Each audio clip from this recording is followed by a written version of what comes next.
अस्सलाम वालेकुम नाज़रीन, आप देख रहे हैं पाकवतन टीवी। मैं हूं आपका मेजबान Yahya Javed Bande, program on the table के साथ।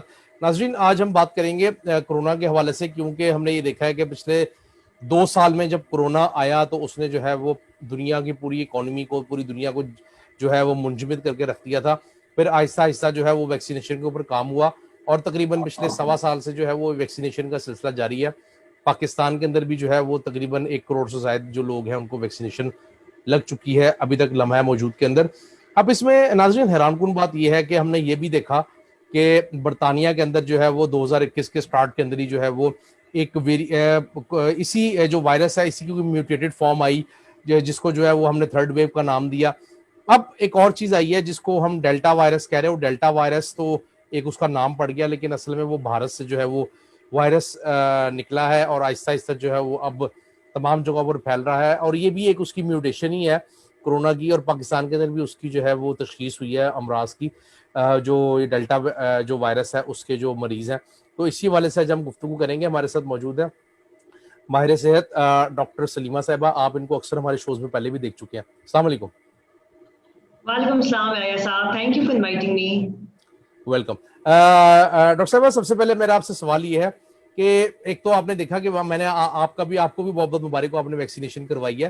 तो इस पे थोड़ा सा पहले रोशनी डालिएगा कि जो वैक्सीनेशन हमें पाकिस्तान के अंदर मिली, प्रोवाइड हुई और जो हुकूमती सतह के ऊपर हमने लगाई, वो गालबन साइनोफार्म है। साइनोफार्म के हवाले से हमने ये देखा कि उसने जो है वो लोगों को जो है वो काफी हद तक जो है वो आप ये कह लेंगे उसके अंदर इम्यून कर दिया कोरोना के हवाले से। लेकिन कुछ केसेस के अंदर हमें ये भी नजर आया कि वैक्सीनेटेड लोग भी जो है उनके अंदर भी जो है वो वायरस की तशखीस हुई। जिस तरह वज़ीर-ए-आज़म इमरान खान साहब ने जब पहली डोज लगवाई थी तो उनके कुछ दिनों के बाद ही जो है वो 1 हफ्ते के बाद वायरस डायग्नोज हो गया था। तो इस हवाले से थोड़ा सा बताइएगा कि ये क्या मामला था और क्या मामला आता है ये। अच्छा जी, आज तो मैं बताना चाहूंगी कि आज का मैटर बहुत इंपॉर्टेंट है जिस पे हम बात कर रहे हैं। और अब आप डेली अगर 2 to 3 आवर्स बाद न्यूज चैनल्स देखें तो वो डेल्टा वायरस के बारे में बात कर रहे हैं। लेकिन इससे कबल आपने जो सवाल किया है उससे लिंक में मैं आपको इसका भी जवाब दूंगी। सबसे पहले तो ये कि जो वैक्सीनेशन है वो हमें 100% डेफिनेटली प्रिकॉशंस नहीं दे रही है, लेकिन कुछ हद तक वो हमें जो ओरिजिनल वुहान वायरस 2019 में जो आया था चाइना से, उसके लिए वो प्रोटेक्शन दे रही है।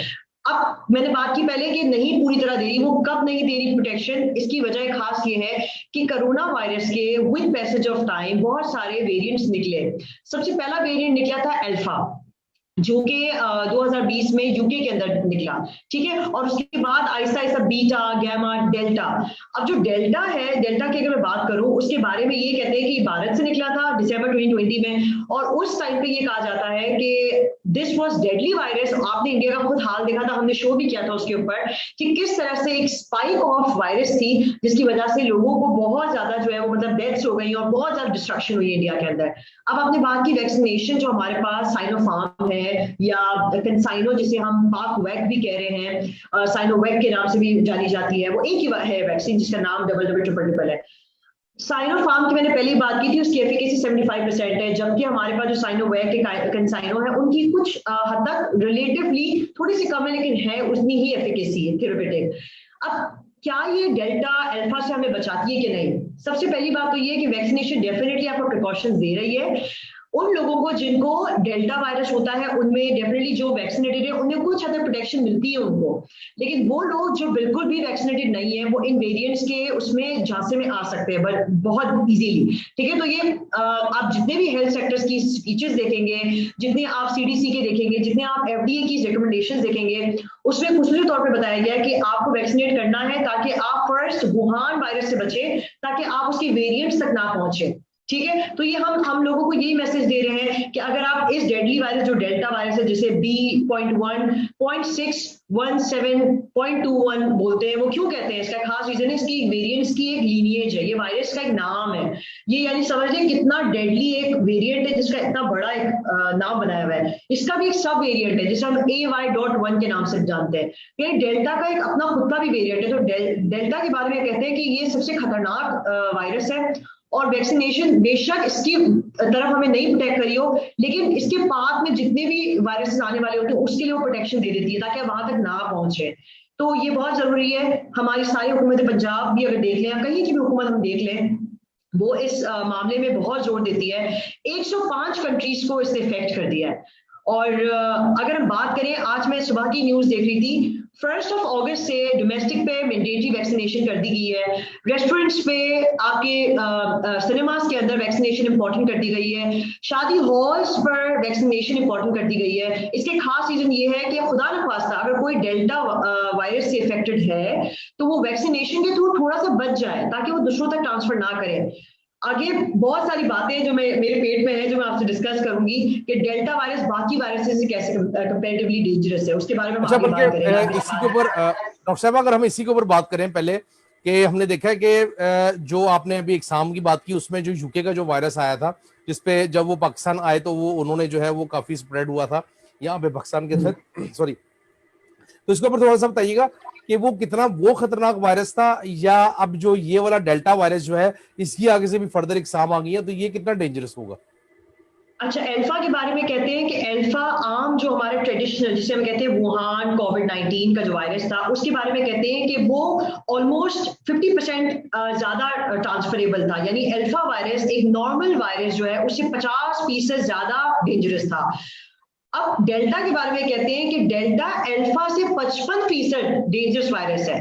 अब आप ये समझ लें कि उसका 50 और उसका 55 यानी वो 10 टाइम ज्यादा अगर कंपेरेटिवली देखा जाए तो वो उससे डेंजरस है जो नॉर्मल वायरस है। तो it's like so much dangerous के अगर आप एक आम कोविड वायरस में कहते हैं कि एक से दूसरे में फैलता है, डेल्टा के बारे में ये लिखा गया है बहुत सारे रिसर्चेस के अंदर कि ये ऐसा वायरस जो 3 से 6 लोगों में फैलता है। तो आप इसकी फ्रीक्वेंसी देख लें कि अगर मैं यहाँ खड़ी हूँ, खुदा ना खास्ता मुझे डेल्टा वायरस है, तो मेरे साथ अगर वो अगले 4-5 लोग बेशक दूर हो लेकिन उनमें वो जल्दी ट्रांसफर हो जाएगा। इसका मतलब है इसकी स्पाइक ऑफ म्यूटेशन बहुत फास्ट है, इसके सिम्टम्स भी बहुत डिफरेंट है।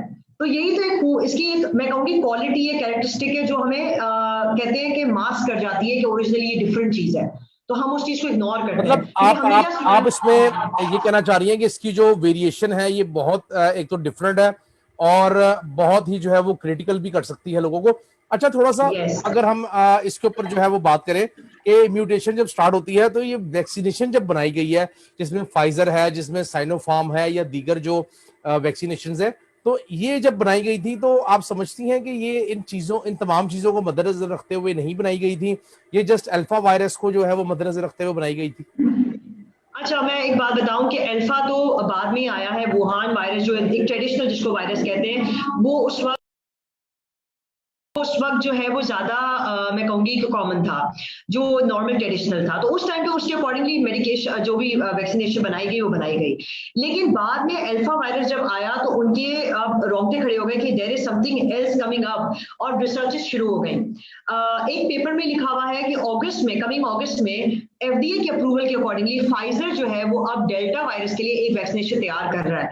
तो यानी कि इंशाल्लाह हम सब लोगों को उसका भी बूस्टर शायद लगेगा, और अब शायद हमारी जो हुकूमतें जो है हेल्थ सेक्टर्स में वो ये कोशिश कर रही है कि लोगों को पहले इससे पूरा वैक्सीनेट करके रख दे, और फिर बूस्टर जब आए तो वो डेल्टा और जो भी डेडली वायरस आगे तो मैंने सुना है एप्सिलॉन वायरस, लैम्डा वायरस, इतनी सारी इसकी एक एग्जाम है, किताबें लिखी गई है, इसमें पेपर्स लिखे गए हैं, उस पर काम किया जाएगा। तो आई थिंक जैसे हम एक्सपीरियंस से हर चीज सीखते हैं, तो हम जो वैक्सीनेशन का प्रोसेस भी बना रहे हैं वो आई थिंक रिसर्चेस चल रही है दुनिया में, और वो अब अप्रूवल से इंशाल्लाह अगस्त तक हमारे पास जवाब आ जाएगा कि कोई वैक्सीनेशन है कि नहीं है। अच्छा, थोड़ा सा अगर हम एसओपीज के ऊपर बात कर लें कि क्या वही एसओपीज हमें अपनाने पड़ेंगे जो कि पहले वायरस के लिए हम अपना रहे थे, जिसमें ग्लव्स हो गए, जिसमें मास्क पहनना हो गया, जिसमें हाथों को सैनिटाइज करना हो गया, या इसके लिए थोड़ा सा मुख्तलिफ भी हमें करना पड़ेगा और एक्स्ट्रा जाकर जो है वो अपने आप को जो है वो प्रोटेक्ट करना पड़ेगा?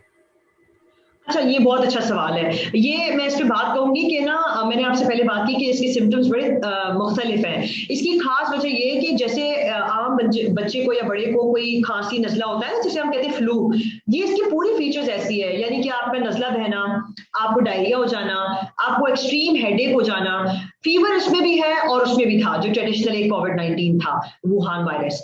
लेकिन इसके अंदर परसिस्टेंट कफ नहीं है, सबसे इंपॉर्टेंट। ठीक है, तो यहाँ पे अक्सर हम ये कहते हैं खांसी नहीं है, ठीक है भाई, फिर थोड़ी हो सकता है कोविड। इसका मतलब कतई ये नहीं है कि आपको अगर खांसी जो है वो नहीं हो रही है तो कोविड नहीं है आपको। तो इसकी खास वजह ये होगी कि पहले वॉच रखें इन फीचर्स पे जो मैंने आपको बताई, सिम्टम्स पे।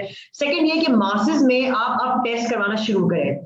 इसका खास रीजन ये है कि if you are vaccinated, even then you should get yourself tested. अब हमारी गवर्नमेंट ऑफ पाकिस्तान इस चीज का भी स्टेप उठाएंगी इंशाल्लाह। असद उमर के मैं वर्ड्स भी पढ़ रही थी और उन्होंने खास तौर पे लिखा भी है कि अब हम लोगों के दरमियान मासेस में टेस्ट करवाना, लेबोरेटरी टेस्ट करवाना शुरू करेंगे, ताकि हम ये इंश्योर कर सकें कि किसी के अंदर कोई वेरिएंट है कि नहीं, क्योंकि अगर वो वेरिएंट है तो आपको पॉजिटिव टेस्ट आएगा। However, you are taking the precautions, you are vaccinated, लेकिन maybe that virus is still there in your body. So हमारे पास अब ये चीजें जो है वो और मॉडिफाई होंगी, लेकिन हमारी एज रिस्पॉन्सिबल सिटीजन ये रिस्पॉन्सिबिलिटी है कि हम डिस्टेंस मेंटेन रखें, अपने आप को वैक्सीनेटेड रखें। जरूरी नहीं है हर इम्यूनिटी के अकॉर्डिंगली जो है वो डेल्टा वायरस उसको अफेक्ट करे, तो वो एसओपीज बिल्कुल रहेंगी, लेकिन आपने वॉच आउट रखना है, आपने अपने आप को टेस्ट करवाना है। और दूसरा ये कि be careful about things going on around you. ऐसा नहीं कि आपने किसी को देखा है और उसको खास नजला जुकाम है तो आपको लगता है कि कुछ भी नहीं है। ये बहुत डेडली वायरस है, आपको इसके लिए 10 टाइम्स मोर प्रिकॉशियस होने की जरूरत है। तो डबल मास्क पहने, हाथ धोएं, सोशल डिस्टेंसिंग रखें और अपना ख्याल रखें। That is the most important message I would like to convey. अच्छा डॉक्टर साहब, अगर हम थोड़ा सा आगे चलकर इस पे बात करें कि मैं एक जगह पे पढ़ भी रहा था इसी हवाले से कि पहले जो वायरसेस थे या ये जो कोविड की जो पहले फर्स्ट, सेकंड और थर्ड वेव थी, इसके अंदर जो है वो उस तरह एक्टिव नहीं हो रहा था वायरस। अगर किसी की बॉडी के अंदर जो है वो उसका वेरिएंट मौजूद भी है तो वो समटाइम एक्टिव हो जाते थे और समटाइम नहीं होते थे। लेकिन इसके बारे में ये कहा जा रहा है कि शायद ये जो है वो हर सूरत एक्टिव होता ही होता है। अभी ये आज ही की खबर हम देख रहे थे कि उसके अंदर जो है वो एक ही फैमिली के 15 लोग हैं जिनको ये डेल्टा वायरस ने जो है वो अपनी लपेट में ले लिया, इवन दो के वो सारे जो हैं वो वैक्सीनेटेड थे। तो इसके बारे में थोड़ा सा बताइएगा। एक्चुअली मैं यही बता रही हूँ कि ये जो ऐसा वायरस है जो लंग सेल्स को अटैक करता है जैसे पहले वाले वायरसेस करते थे, लेकिन ये थोड़ा सा सुपरसीड कर जाता है वैक्सीनेशन को, क्योंकि अभी प्रिकॉशन नहीं है, इसका कोई मेडिकेशन नहीं आई है। जैसे कि बाकी सारे वायरसेस की जो हम जब देख रहे थे तो उनकी ट्रीटमेंट आ गई थी, ये इतना ज्यादा डेडली है तो ये आगे के स्टेजेस को क्रॉस कर जाता है। यही वजह होती है कि वो पेशेंट जो होता है वो इतना एंड स्टेज पे आ जाता है और वो अपने आप को वॉच आउट नहीं रखता। मैं कह रही हूँ ना बार बार कि वॉच आउट करें, टेस्ट करवाएं, बार बार ये चीजों को ये ना सोचें कि कोल्ड एंड कफ हो सकता है। शॉर्ट थ्रोट नॉर्मली आपको होता है, आपको फीवर नॉर्मली हो रहा होता है, छींके, नजला और ये सारी चीजें, डायरिया नॉर्मली होती है, तो आप उस चीज पे वॉच आउट नहीं करते। इसलिए ये बहुत जरूरी है कि आप इस चीज को कतई इजी ना लें, क्योंकि अक्सर जब आप इजी लेते हैं ना तो फिर ये चीजें और ज्यादा वर्स्ट हो जाती है। इसकी स्पाइक बहुत ज्यादा है, ये आपको टाइम नहीं देता कि जो है ना आप इस पे काम कर सके। ठीक है, तो इसको पहले ही अगर आप प्रिकॉशनसली सेव कर लें तो आगे स्टेज तक आप उसको हॉस्पिटलाइजेशन तक नहीं जाते। मैंने बहुत सारे लोगों को देखा है, वो लोग जो अनवैक्सीनेटेड है वो रिपोर्टेड केस कर रहे हैं कि हॉस्पिटलाइज हो गए हैं या वो डेथ हो गई है डेल्टा वायरस के अंदर। और इंडिया का सबसे ज्यादा मसला ये था कि those people were not vaccinated at all, और वो एक पार्ट ऑफ सेरेमनीज और उन चीजों में शरीक हो रहे थे। तो I think precautions as well as responsible attitude is very important for protecting yourself from any of the variant, whether it's delta, alpha. You have to be very responsible about your attitude towards the vaccination. So बहुत important हो, मैं इस पे बहुत appreciate करूंगी हमारी government को कि जो इन्होंने इंपॉर्टेंट कर दिया है ना कि आपकी एंट्री मना है अगर आपने वैक्सीनेटेड नहीं हुए हैं, तो वो मुझे लगता है इससे ज्यादा लोगों को नहीं आप रोक सकते। मैं एक और जगह पढ़ी थी जो मैं बहुत खुश हुई कि आपकी सैलरीज रोक दी जाएगी अगर आपने जो है वो वैक्सीनेट नहीं किया है अपने आप को जॉब पे, और आपके फोन बंद कर दिए जाएंगे अगर आपने अपने आप को वैक्सीनेट नहीं किया। तो आई थिंक इस तरह लोग जो है ना डर के मारे ही आई थिंक कर तो लेंगे कुछ रिस्पॉन्सिबली कोई चीज। तो this is very important, we all should do. अच्छा अगर हम इस पे बात करेंगे, मेरी कल या परसों एक साहब से बात हो रही थी और उनको मैंने थोड़ा सा समझाया कि आप वैक्सीनेशन करवाएं। उन्होंने कहा नहीं यार, ये वैक्सीनेशन जो है ये मुझे इसके ऊपर शक है। यानी कि अभी भी स्टिल वो माइंडसेट एग्जिस्ट कर रहा है कि पाकिस्तान जैसे मुल्क के अंदर जो है वो टीबी कह रहा हूँ, सॉरी, पोलियो जो है वो अभी तक स्टिल एग्जिस्ट करता है और बाकी दुनिया के ममालिक के अंदर जो है वो एरेडिकेट हो चुका है। तो आप इस माइंडसेट को जो है वो हम कैसे एड्रेस करेंगे और क्या तरीकाकार अपनाना चाहिए ताकि ये लोग जो है वो विलिंगली जो है वो वैक्सीनेशन की तरफ आए, क्योंकि हमें हर किस्म के लोगों को एड्रेस करना ही करना है हर सूरत। आई थिंक यहाँ पे एक अवेयरनेस का रोल आता है, ठीक है, और community awareness is very important. हमारे जो LHVs होती हैं, GHQs में हैं जो, वो जा के घरों तक अगर वैक्सीनेट कर दें ऐसे लोगों को, तो शायद उनको रसाई भी हो, नंबर 1। नंबर 2, ये अवेयरनेस की बहुत जरूरत है। पब्लिक हेल्थ मैसेजेस तो हमारे पास आ रहे हैं, लेकिन एक होता है ना कि आप रोल मॉडलिंग करके एक दूसरे को बता रहे हो, या आपस में अपनी फैमिलीज के दरमियान आप एक अवेयरनेस करवाएं, तो मेरे ख्याल से इस तरह से लोग रिस्पॉन्सिबली एटीट्यूड कर सकते हैं। अदरवाइज लोगों को लगता है, मैंने तो ये भी सुना है, लोग हंसते हंसते ये कहते हैं कि ग्लूकोज पीने जा रहे हैं आप लोग, ठीक है। तो लोगों के दरमियान तो ऐसी बहुत सारी बातें हैं कि वैक्सीनेशन का कोई सिम्टम ही नहीं आ रहा, तो सिम्टम नहीं आ रहा तो ये तो है ही नकली। तो जो भी है, नकली है या असली है, एज ए रिस्पॉन्सिबल सिटीजन आपको ये अपने आप को वैक्सीनेट करवाना चाहिए। देखिए, इतना बड़ा एक अगर कैंपेन कोई चला रहा है पूरी दुनिया के अंदर, तो वो एक कोई छोटी चीज नहीं हो सकती, ठीक है। नंबर 2 ये कि आप एक वायरस से अपने आप को प्रोटेक्ट तो करें ना, बाद में खुदा न खास्ता उसी से आपको अगर कभी कुछ हो जाए, और अगर आपको ऐसा लगता है कि आप वैक्सीनेट कराए बगैर चल सकते हैं, तो अपनी इम्यूनिटी को तो बूस्ट अप करें साथ साथ, ताकि आप रेडी हो सकें कोई भी चीज को फाइट करने के लिए। और मेरा ख्याल है हमारी एजेंट्स में सबसे ज्यादा प्रॉब्लम ये है कि हम कुछ करना नहीं चाहते, और जब हम फंस जाते हैं तो हम ये बात करते हैं कि ओ माय गॉड, हमने कर लिया होता तो then it's very late. And मैंने अपने पोस्ट में बहुत जगहों पे लिखती रहती हूँ कि it's never too late to get yourself vaccinated, whether whatever reason you're going through, but it's very important that you get yourself vaccinated as soon as possible. और लोगों पे अवेयरनेस थ्रू फैमिली, फ्रेंड्स या role modelling के through ही आ सकती है। बिल्कुल आपने दुरुस्त कहा कि अच्छा सलीमा साहब, लास्टली बिल्कुल आप एक पैगाम अपनी तरफ जो बीइंग हेल्थ एक्सपर्ट और बीइंग जो है वो पब्लिक हेल्थ एक्सपर्ट, आप ये बताइएगा कि कितना अहम हो गया है हमारी सेहत के हवाले से। एक तो हुकूमत का भी जो रवैया है वो भी थोड़ा सा मस्बत हुआ है कि उन्होंने जो है वो इस तरफ ध्यान देना शुरू किया है, पहले उस तरह जब से कोविड आया है उसके बाद से। और दूसरा, लोगों को आप क्या मैसेज देंगी कि वो किस किस्म के इकदाम कर जो है वो अपने आप को इससे भी महफूज रख सकते हैं, और साथ ही साथ जो है वो आप कैसे इनकरेज करेंगे कि वो वैक्सीनेशन की तरफ आए और जितनी जल्दी हो सके जो है वो वैक्सीनेशन करवाएं?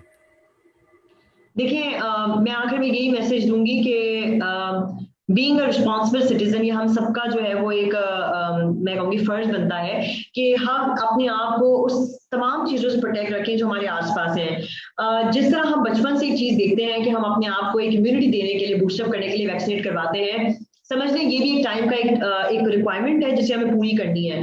और अगर आपको ऐसा लगता है कि इस वैक्सीनेशन से आपको फर्क नहीं पड़ रहा, तो फिर भी आप अपने लिए नहीं ना, अगर तो अपने आसपास के लोगों के लिए प्रोटेक्टेड फील करवाएं।